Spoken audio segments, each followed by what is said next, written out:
Okay, we are live. Hey everyone, it's Eric Silvermoon, and thank you so much for joining me today and joining the beautiful Laura Daligan.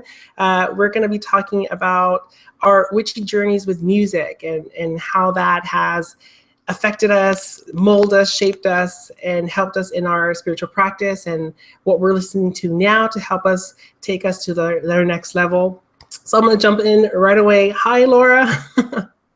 Hi, Eric. Good to see you. In all ways, Yeah. because the technology is against me at the moment. So it's I really good to know. be here.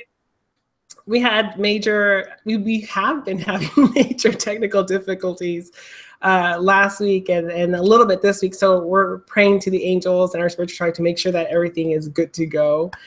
So I wanted to just jump right in with the music. What was the music like when you were growing up as a kid? What were you listening to at that time?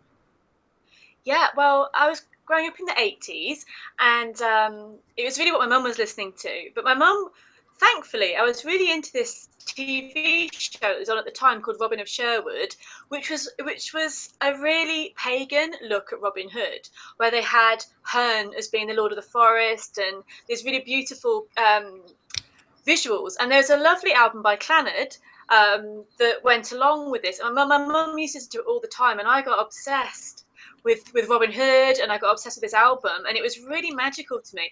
And it kind of rings true in what I like now, kind of that pagan, folky spirituality, and a bit gothy, a bit ghostly. And so I really remember my mum had the album, and I used to treasure that. So that's the one I'll admit to. I mean, there's probably some really embarrassing ones that I listened to when I was a kid, because you're a kid. But that was what really stuck with me. My just love. And I lived quite near where Sherwood Forest was and still is, so I became very obsessed with Robin Hood, and that music really set the emotional backdrop for that myth for me.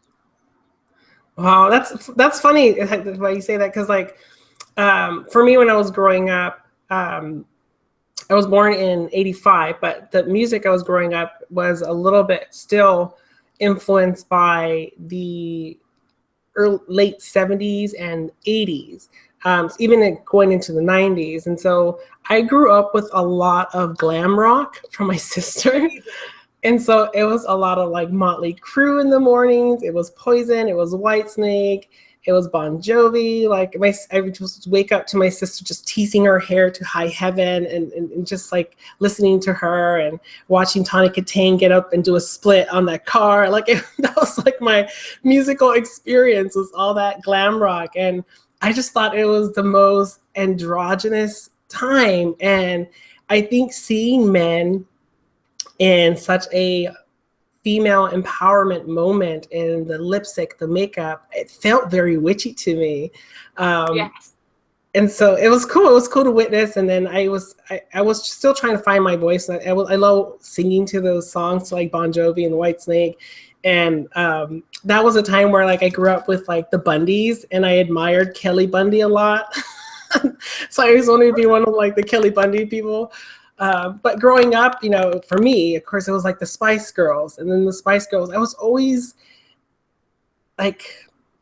wanted to see female performers, because I felt like a female's voice was different than a male's voice. It went to a higher vibration, and it resonated with me.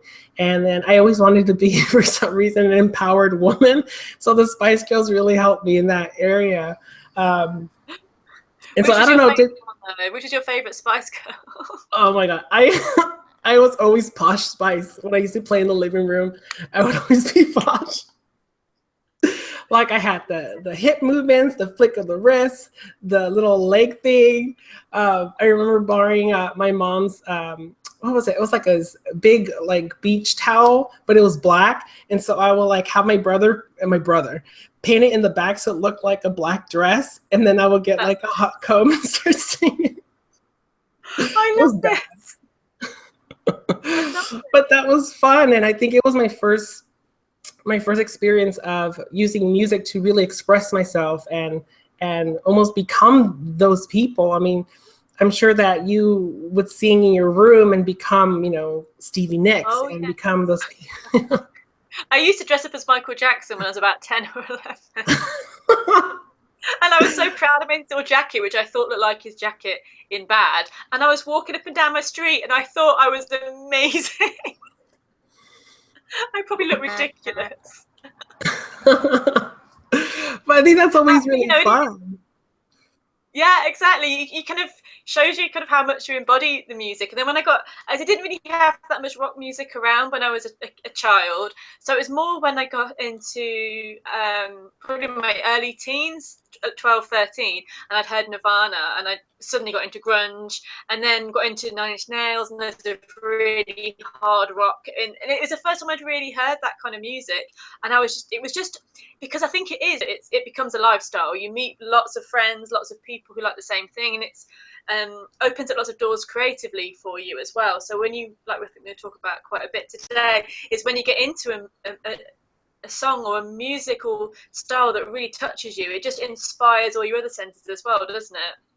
No, I absolutely agree. And I think I love that you mentioned that you meet certain people, that those groups that are into it, and then they're so different, and you start feeling like, oh my God, this is like my music family. Like these are people that get me, that understand the lyrics, that you understand the artist, and it becomes almost like a very artsy community. And so it's like the first exposure to like an art community. Yeah, it is, and it's great. I love it, and you kind of get the whole dress. It's like a uniform, isn't it, of kind of dressing a certain way, and it's usually rebellious because you're a teenager and you're trying to do something really shocking or really different, or trying to show the world who you are. So music really is the vehicle for that to happen.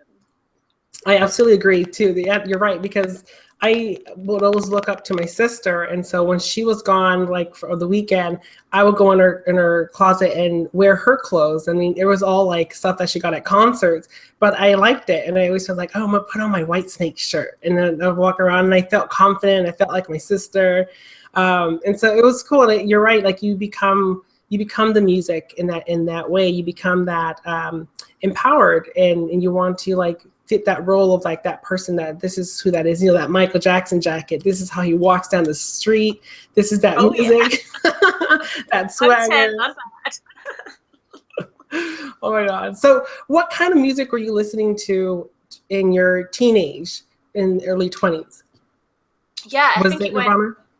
It went Nirvana, then it went all kinds of rock, and I really liked sort of more industrial gothic rock, and it wasn't because I was particularly miserable. I wasn't actually, and I really wanted to look like one of those really beautiful vampire women.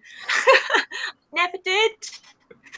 Everyone was like, "Oh, Laura, she's a really cute goth. She's really cute." I was like, "I am not cute. I am scary." And they're like, "Yeah, Laura, you're so scary." I'd really tried hard. So I was really into kind of that, but I really liked it because I liked it was quite beautiful. The music for me, it was kind of harsh, but it was very beautiful too. So I liked Typo Negative, and I liked all the imagery that came out with it. So I liked all my goth stuff and rock stuff in my teens. And I listen to it today still, and in my early 20s. And then I kind of got into more female vocalists: PJ Harvey, Tori Amos, Garbage, and I think that was really great to meet some, not me, to haven't met them unfortunately, but to hear some women who are just so powerful and just stand up and do it. And I kind of find there's not that many out there, is there? There's like a lot of women in bands, but they're kind of manufactured. There's not that many women out there, even today, really, that are out there really saying it how it is. So I think music became very wild in the 90s, and then it got very manufactured again more recently. So yeah, I really like listening to very empowering. I like listening to guys as well, but I think as a woman, I really like hearing women telling it how it is. Yeah, no, I agree. And not just twerking on stage. With a foam finger. No, you're absolutely right. Because like in the 90s, when I was growing up, that was kind of my my junior high and then high school kind of age. And it was like the beginning of the 90s was all about the punk scene. So my brother was really into the punk scene. And that's when you really found the beginnings of feminism and singers like PG Harvey, Tori Amos. in high school and junior high, like I was, I mean, many know I was really bullied. So I went to the female vocalist that had that rage, like Alanis Morissette, Fiona Apple, Jewel that sang differently, Shirley Manson with Garbage. I was into Goldfrapp. And with my brother, we were, he influenced me a lot with European artists, a lot. And so it was just one of those things where I was able to listen to like a lyric, like, from Alanis Morissette, and allow myself to scream them out or listen to her scream her own music out and feel the same way that I was releasing in that sense. So it was cool. And you don't see that anymore. You're totally right. It's been bought out, to tell you. They bought it all out, and it's become very it's such a shame, isn't it? I can see that there's some really awesome both female and male singers, but they don't get the airtime as much now. It's all been bought out. So I definitely encourage lots of people out there to pick up their guitar or their keyboard or whatever and just start getting it off their chest and saying it how it is. Yeah, absolutely. Like in the beginnings, in the 90s, I remember my brother will be talking to a lot of people doing spoken word performances, and they'll be using like clapping. Oh, there's the kitty. They will be clapping and just speaking in like a rhythm. And then when that started dying out, those people became the musicians for punk. And then they started just getting these like really like punk bands, like what was one that I saw this documentary on the singer of like the Tigray. I don't remember. Did you see that? Yeah. So I forget her name, but it was really cool seeing the journey of feminism through the music. And for me, like that was the period where I started actually even getting into Xena. Mm-hmm. And that was the first time I heard like that Amazonian, like women from like the Netherlands kind of vocalize in harmony. And I was like blown away. Like that put away everything else. Like that's all I listened to was like Xena soundtracks. It was sad. Amazing. but it's good. It's good.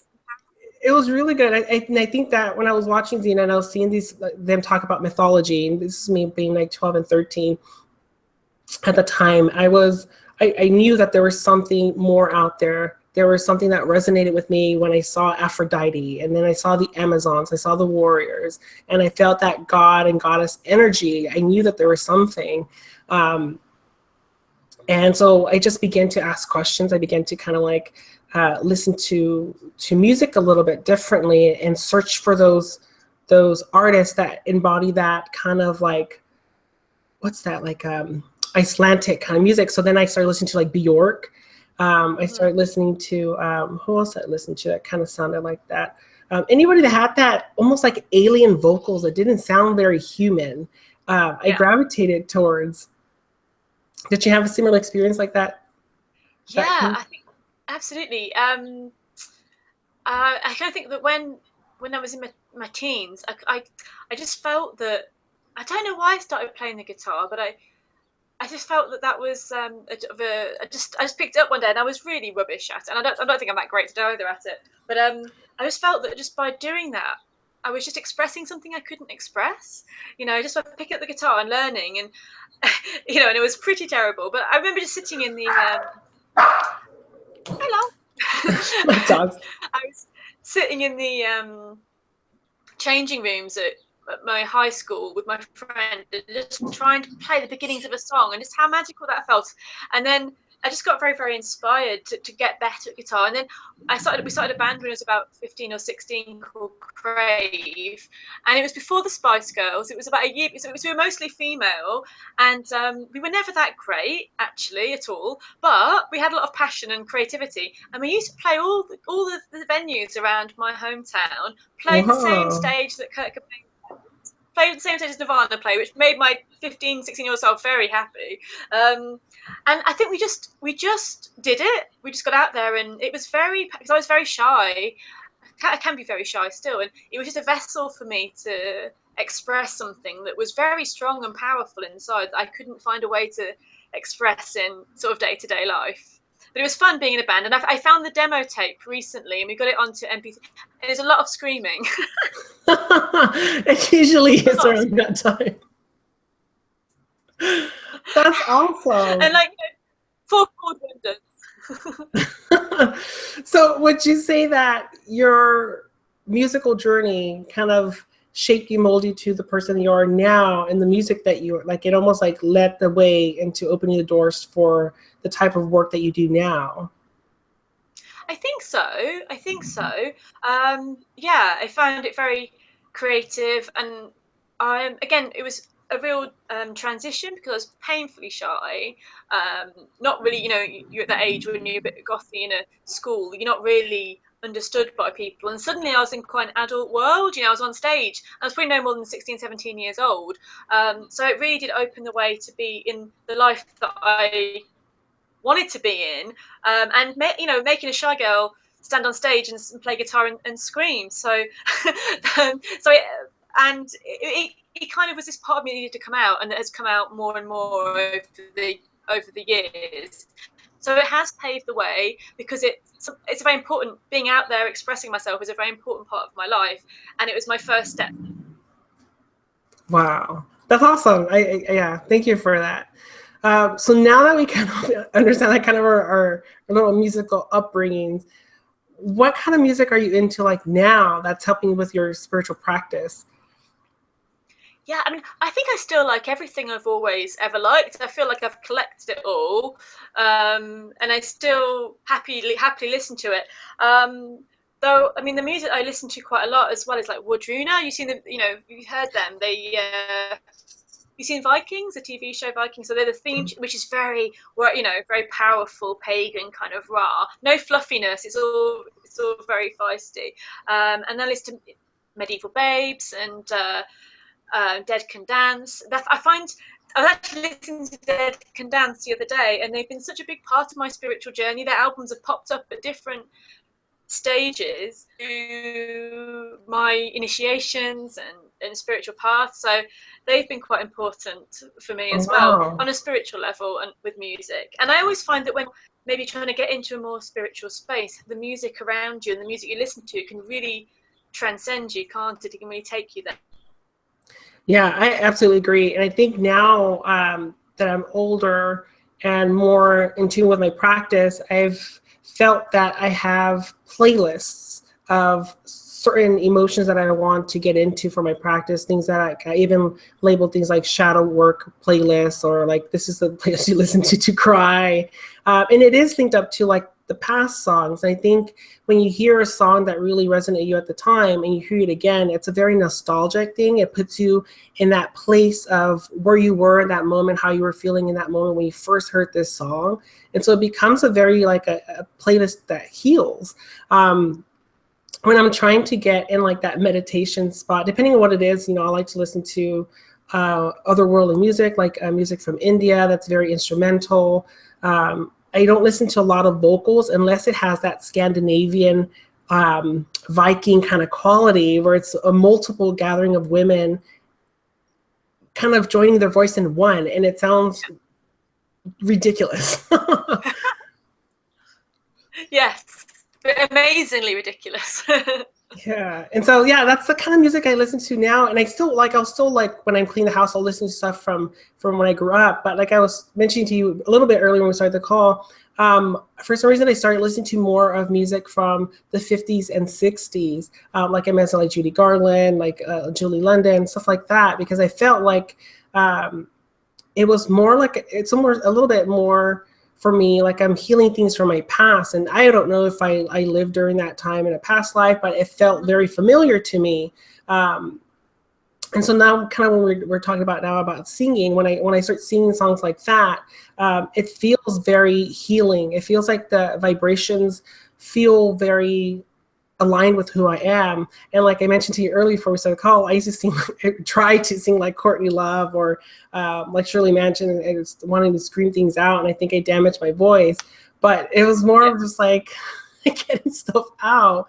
And now it's about finding that harmony for my voice. And so how are you doing with singing? Because you are phenomenal. And I've seen some of your videos of you singing the songs. The songs are very beautiful. They're very, nature, the roots are very like nature. Like I feel like we should be outside when I listen to these songs. Yes, we should be. Oh, bless you. Thank you. Well, it was really good because I stopped playing guitar and singing for most of my 20s. I kind of was when I was wanting to study one thing or the other, and I felt I had to choose between art and music. And it was weird. I felt I couldn't do both for some reason, so I chose art. And then I felt a bit crap at music, and I was never great. I was never a very great technical player. I just wanted to belt it out. I just wanted to express something. Um, I'm a much better artist, really, I suppose. And it was actually through some friends who are in a band called Touch the Earth. It's a very good pagan band here, and they came in my house and they kept encouraging me to play, and they kept encouraging me to pick my guitar up. And I had another friend called Kirsty, who's a beautiful singer, and she also encouraged me, "Come on, Laura, keep at it." And without those guys, I wouldn't have got back into it. And I just did it for me, really, at first, just to get things. I found it so profoundly healing to write songs. I think there's some things you can't get out doing other creative things, like painting. Because I do that pretty much for a living now. There's only so much you can express yourself in it without overwhelming people. So even though painting is one way of expressing things, I was through writing songs and playing, it felt like I was actually the most profound healing, actually. And I almost think, like, maybe the end of last year, I don't quite know how I'd have got through it if I hadn't written some songs. Wow. So it's definitely really beautifully powerful. I played it to a few friends, and it was just nice that they liked it. So I recorded a few of them, and it was more for me, really. But I thought, if these songs have healed me, then if they can, in some ways, help and heal other people, if they just enjoy them, that would be really lovely. And I've had some lovely feedback. Oh yeah, I mean, I loved it. It was very like I mentioned, I felt like I was like, it felt like a folky, like folk artist. Like I felt like we were in a gathering. There's like a fire. It might be like a pagan celebration, and we're all kind of there. And I'm like, I don't smoke, but I'll be like, I feel like I'm smoking, like just like hanging out. Like I feel like I'm just hanging out, networking with people. Laura's playing in the background. I'm just like, oh, this feels We're so going to make good. this happen. So that's why it feels like. It felt like what a really cool gathering. Like I was just like, oh, this is cool, like a festival or something. So that was awesome. This makes me happy. Laura, I know I have to put you on the spot, would you mind playing a little bit of something? Yes. I mean, no, not yes, I would mind. I mean, yes. How dare you ask me? Of course, of course. I've got my trusty purple guitar here. I love my with the heart Oh, shapes. beautiful. I've got a posher guitar. I don't like it as much as this one. I prefer this little one. So hopefully the internet will survive my singing. I'm going to sing the Queen of Owls song. This is a very fairy song, and I kind of don't take much credit for writing it. I remember I was just sitting here staring out the window, and suddenly the song was written. So I think it's much more of a fairy song than a me song. I love it. I'm excited. I'll sing it. Oh, I'm a bit nervous, everybody. So okay, so.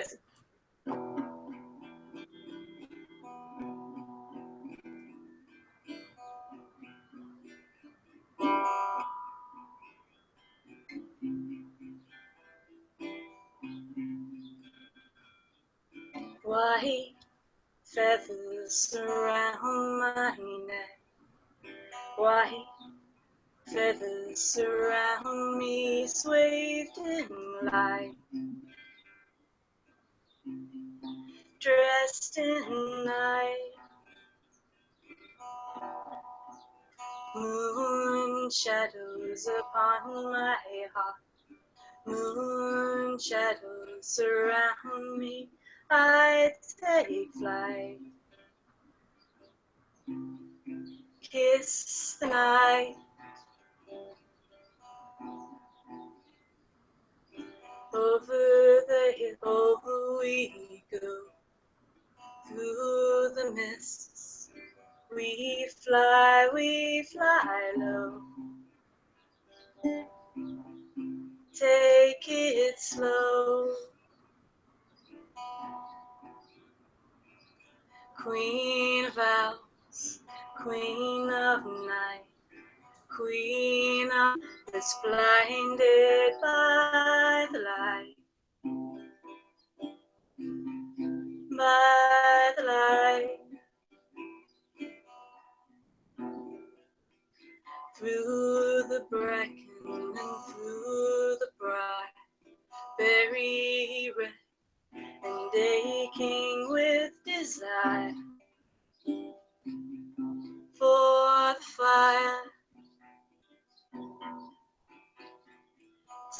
me to a crown of stars, feathered cloak illuminates the dark. A fearless heart place my heart inside the wood. Alchemy turns the bad to good. Bad to good. Queen of hours, queen of night, queen that's blinded by the light. By the light. And over we go. Queen of Earth, path of crow. And over we go. Queen of Earth, path of crow.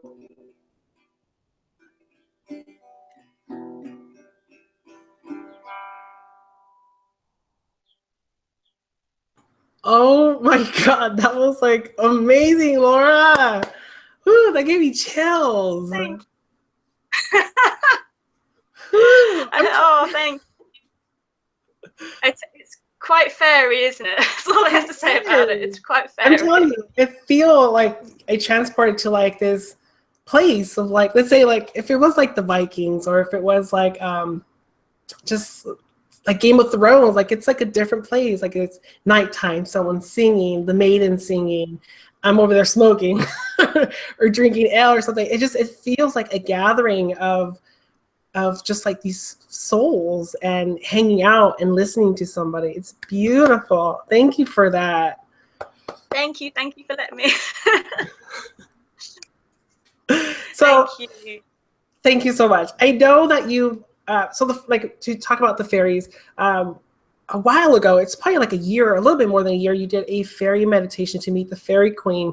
And I remember just kind of be like, okay, you know, I haven't really done like a online YouTube kind of meditation. I'll try it out. And you were just guiding us into a meditation, but you were using a drum. And that was the first time I heard like a steady drum movement. And that also helped me transport into meditation very, very quickly. And it surprised me. And it helped me visualize and focus more and focus on my breathings. It was beautiful. And like I mentioned to you before, like my fairy queen came as like Kate Blanchett in The Lord of the Rings, very statuesque, very glowing and beautiful. And so I want to see if you want to talk a little bit about drumming and what that means for you. Absolutely. I've got a few things here. Drumming has become an absolutely huge part of my life in all ways.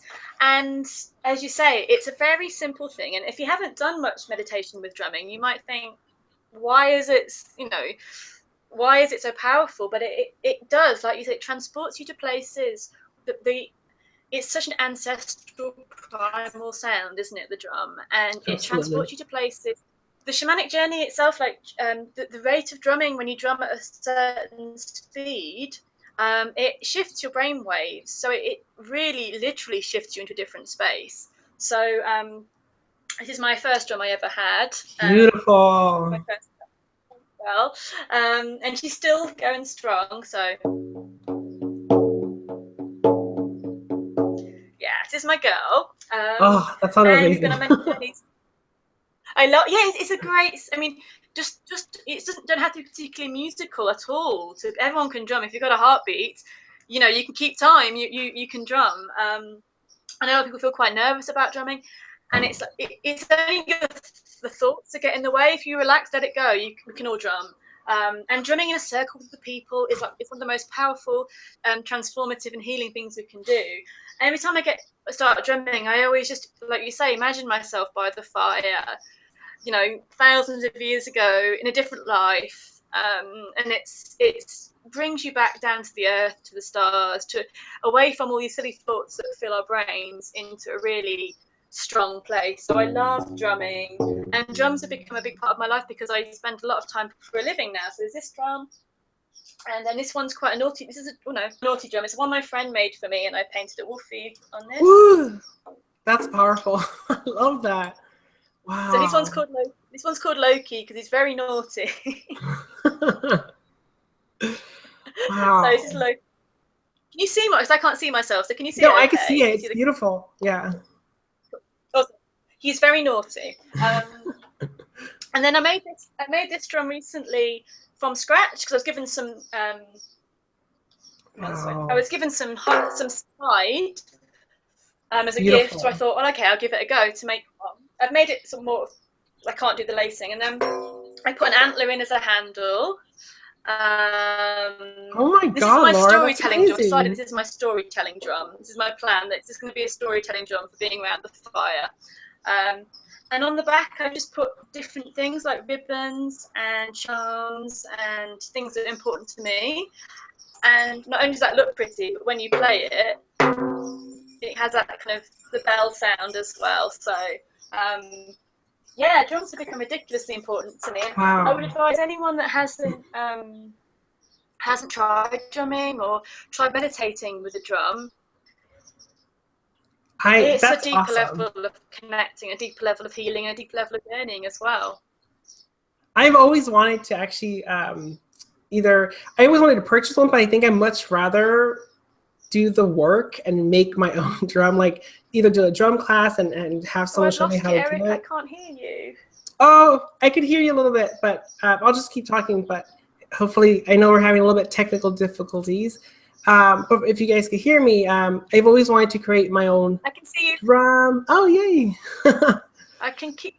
Oh, my internet's going. Oh no! Darn you, Mercury.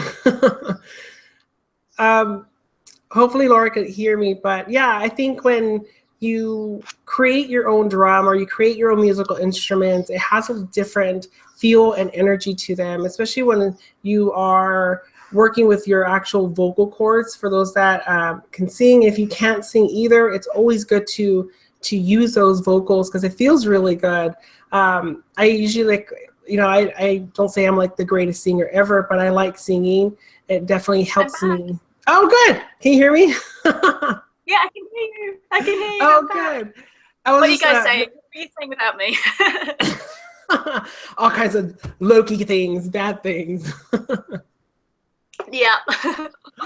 No, I was mentioning just like when you put your energy and you work on like your own drum or a musical instrument and you add when you do your paintings, it adds a different imprint of energy into it. So when you play it's a different vibration that it plays in. Same with like when you're singing, you're tapping into a little bit something more personal, more intimate, and that to me is a magical experience. Yeah, very much so. And it's just nice because like I was saying earlier, I used to think I had to choose between art and music, and very much now I'm seeing how they're both weaving in together so really well. If you go onto my SoundCloud page, it's just Laura Daligan on SoundCloud. I've got the art that goes with each song. I've only got 3 songs on there, but I've got the art that goes with each song. So they're all kind of totem songs, like the Queen of Owls. There's dragonflies, and there's the Morrigans one because I had to do one for the Morrigan, otherwise she'd get really angry. That's awesome. It was like she's like, I want a song, and within about a day or so, a week, the song was finished. As she does. And I know you recently did. You're either doing a course right now, aren't you, with animal totems and animal spirits? Is there music involved in that as well? It is. It has just finished. It was a really lovely course. I'll be running it again in September. If anybody would like, who missed it this time, either August or September, I'm going to run it again. It was really lovely. It was 6 weeks. Had people from all over the world doing it, and yes, I made them sing and dance. They didn't. No one expected that. Oh, cool. Dancing your totem and singing your totem, and not like they didn't have to do it in public if they didn't want to. And I they didn't have to show me a song, but a lot of them really took it on board and went, that's a great idea, writing a song for your animal totem and dancing and moving like your animal would move. And it wasn't what they were expecting to do, but actually, as part of the whole course, they really enjoyed that bit. That's awesome. I actually never thought about kind of writing my own lyrics for something. Watch, the Morgans can be like, I need a song. Yeah, but I write a think song that's too. good. She's gonna make me for sure. But no, I think that's interesting because, you know, I've always worked with totems that have kind of like the wings, and so I work with owls and bees and crows and moths, and those are usually my totem animals. So of course that's why I resonated so much with the song you just played, because it had that lyric of, maybe you could say it again, but about the feathers around your neck. Was for me very ancestral too. It was very a connection of like, these are my tribal gear, like this is my magical like clothing, my amulets or my tools in a sense. And so I love that. And it's sort of about the ability to be able to shapeshift with those, you know, with having those tools allow you to shapeshift and to travel like an owl would, or like a fairy would. And the Crow Road song that I wrote about the Morrigan was, it was so, someone said to me, that's scary. I was like, well, of course it is. That sounds scary. And I was like, well, what did we expect? Oh my God, that's funny. Oh, I have to, and you have it on SoundCloud? I have to listen to it. I do. It's quite funny because I got my friends, I thought, it's sort of a lot of breath work in it as well, kind of very, it's quite guttural. It's a bit more Morrigan. And I got my friends to help me out by doing the sounds. So I thought the band could be called Laura and the Heavy Breathers. Oh my Joke. But, you know, it was just funny having everyone in the same room and they all had to go at the same time. And we were all just trying not to giggle because it was just too funny. You know, it was just too funny. Oh my God. And it's quite funny. And when you hear it, when you hear it, it's like, oh, that sounds very tribal and a little bit freaky. But at the time, you're just giggling, trying not to. I love that. It's like the story behind the music. Oh my God. Yes, but the Morrigan one was the easiest one to write because she wanted a song and it was just like, okay, get the bar chords out. She wants a song. I love that. And it's beautiful because with music, if you're writing, it's very therapeutic when it comes to poetry and writing the song. For people that like composing like just the sounds, and that's also very poetic and very artistic, and expression of listening to the sounds and kind of quieting the noise inside your head to listen to the natural rhythms of things. And it becomes a very meditative process. Would you agree? Absolutely, yeah. I think it really is. It's like, I like writing poetry, but I kind of prefer putting it into song form. For me, it works like happily to write it and put it into song form. But some songs, they come really easily, and some take months and months to work on. And I was just thinking about this earlier, but I think what I got about that was that whatever you're working on with that song, so it's a relationship issue or your own emotions, you can't rush it. It's got to happen at the right time. So, you know, if you haven't dealt with the issue yet, that song may continue for quite a while. So I kind of learned that some songs are like Quicksilver, but some songs are kind of in a process. Until you've been through that, you can't finish it. So that is very profound, actually. I love that. You're right. I think I get like that too when I'm actually in my art, or where I feel like I just can't finish it, and it's in the back burner. I'll take it out, add something new, put it back. I also sound like when like days where I'm trying to sing a song, memorize a song to like sing for myself, and it's not the right time. I feel like I'm not emotionally connected yet, and the moment I sing it, and it comes out the way that I want it to, is because it was that time that it needed to heal and to kind of allow myself to express myself in that. So that was cool. I love that. I was mowing the lawn earlier and it came to me. Things that happen. I was like, oh yeah. I was like, why is this song not finished? It's been all year. And it's like, well, because you've not dealt with, you're not finished with it yet. So I was like, oh yeah, okay, that makes sense. And then there's another song I wrote about the full moon, which is a bit more tongue in cheek, but still there's some howling in it. And then I knew I had to finish it on the night of the full moon. So some happen in a weekend and some happen in a year. So that's, I just say, like art, isn't it? Some things just take time. Oh my God, no, I agree.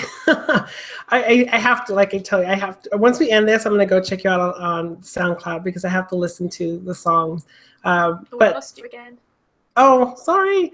Oh, Laura. I know. I apologize, everyone, if you're having technical difficulties. I can hear you back. Oh, good. It's toying with me, this internet. It really, this internet and Mercury retrograde is giving me anxiety attacks. I'm not even going to lie. Oh, it's terrible. But for people that are watching in and joining us, we've just been sharing a lot about our musical backgrounds and the songs that we listened to when we were younger, and kind of what we're going into now. And you'll hear Laura because she's trying to get back into it. But Laura shared with us a beautiful song that she wrote herself. She shared about her journey with making drums. It's been awesome. And I definitely recommend creating musical playlists that will help everyone kind of just get into the emotional level that they need to. So if you need something to help you release either negativity or staggered energy, create that playlist of songs that work for you. I don't know if Laura, can you hear me? No, she can't hear me. But yeah. I can a little bit. I can hear you again now. Spanishing. Oh, good. Oh, I thought you said Spanishing. I was like, no, I think I was speaking English. So hopefully she can hear. But yeah, creating those playlists that really help you. So I missed all that you said, but it keeps dropping out, unfortunately. Oh, can you hear me right now? Yeah, I think so. She says. Okay. Yeah, I was just saying about creating playlists that are going to be able to help you get into that magical state of, like, if you wanted to release music, creating that playlist that really invokes those energies. I don't know if you have anything to add about that. Mm-hmm. Yeah, definitely. It's a really great idea, especially because it's it can be quite tough to change your mindset from coming home from work, being stuck in a traffic jam, or dealing with gossip or something like that, to getting into a magical mind space, which you need to be in to make things happen. So I think music is, for me, and I think it's incense, the combination of the smell and the sound can just transport you instantly, can't you? They're the strongest triggers, I think, to transport you. And I think it's a great idea having a playlist. It was one time when I was doing something magical, and my friends shut me in the room with one song on repeat. They meant to put the album on repeat, but they put one song on repeat, and I was in that room for quite a long while. So now every time I hear this song, I can't help but think about magical things, because it was on repeat for like an hour or something. I have songs like that. Thankfully, I don't hate this. Yeah. Thankfully, I don't hate the song, even after listening to it on repeat for an hour. But it definitely, I heard it live. It's a Dead Can Dance song, and I heard it live, and I was like suddenly back in that room, like, oh yes, this is powerful. And it's very Morrigan too, and the whole experience is very powerful. Yeah, I think she had something to do with that, putting it on repeat. That's awesome. I think I've had like moments like that where I'm like in meditation and I know the songs will change to something else and it just stays in repeat. But I was like, okay, no, that actually works. That's good. I think I need to stay in this wavelength for a little bit longer. Hopefully she can hear me. So yeah, it's definitely getting the message back to you. It's getting the message to you, isn't it? If you're having it on repeat, it definitely gets that message or changes something. And it was kind of a little bit torturous, but at the same time, it was quite meditative, actually, because you know when you listen to music, it can change your mind, each song, what's going on. And if you're having the same thing, it's very meditative. It kind of was quite trippy, actually. So yeah. So we have a few 10 minutes left, but I wanted to ask you this last thing because since both of us use music a lot in our practice, do you receive signs in music? Because I sometimes will wake up with just a lyric going over and over my head in the morning, and I'll try to like remember it and see how it kind of makes sense during the day. Do you get those moments too? Definitely. Yeah, and it can be a song that you're putting on the radio that just seems to be the answer to whatever you were thinking about, or as you say, a lyric. You know, you can, why is a song in my head? Or sometimes I get lyrics, you get, you know, something you have to write down before you forget them because you know there's something special about what you were just given. So like, write that down really, really quickly. But yeah, definitely divination through music is quite a good one. I used to do something when I was a kid. I would, I don't know if for people that watch like Transformers were like that. What's his name? What's that Beatles name? The yellow one will speak through like audio and radio. Bumblebee. Yeah, Bumblebee. That's it.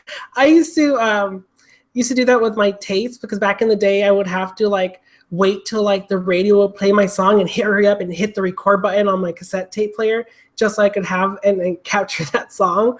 But at the same time, like when I kept doing that, stop and pause and stop and record, it would like save certain words. And there was this one time where it felt like it said like a sentence to me, and I was like, oh, that was a little scary. And so I always thought, I was like, I wonder if I still had a tape deck I could do that if I could use something like that for divination, because it was a really interesting experience. That's quite crazy. That is. You can't do that on Spotify, can you? You can't. No, you can't. I love Spotify, but and other things. But yeah, the old days of recording, how special it was when you'd record your favorite song on the radio and you'd wait there to record it, and yeah, it was always, you really appreciate. I mean, nowadays it's like an old lady, but nowadays music is, the brilliant thing is anything is so freely available that you can hear any kind of music. But it was just quite sweet in a way, wasn't it, when you were so precious about a song and you'd wait to hear it and you'd record it, and it was like quite exciting. It was very tense and time consuming. I'll be there waiting for hours just to capture 3 songs. So it was funny. The DJ would talk over you. The DJ would start talking like, "Shut up, mister." Yeah. Oh my god, that is so funny. Oh my god, thank you so much. Thank you so much, Laura, for joining with me today. I had, like always, a lot of fun talking with you and hanging out with you. And again, thank you so much for mustering the courage to sing that song. It's beautiful. And is it available to purchase, like to download? Not at the moment. It probably will be, but if you can listen to it on SoundCloud at the moment. So it's and they've got a Facebook page called Soul Songs as well. So it's my name and then Soul Songs, and also on SoundCloud, which is Laura Daligan. And I think I'll probably try and put it up on iTunes or something, or do something with it at some point. Because there's 3. So, do feel free to listen to them and let me know what you think of them. Oh, because I definitely think that's the next chapter for Laura Daligan, is creating an album or something. It's beautiful. It really is. So thank you for that. It's gone again. Oh, well, I'm going to go ahead and end the call. Thanks for everyone joining us, and who's going to join us later on. I really appreciate it. I hope you guys enjoyed this video. Laura actually will return with me again with Joy Morrison, possibly next month when we talk about the Morgan. And so that's going to be really excited. So I hope you guys would join for that. Stay tuned. I will be posting it like on my website, on Facebook, so you'll definitely see when that's going to happen. But thank you again, everyone who has joined us and will join us later. Thank you again, Laura Daligan. Blessed be. Mwah.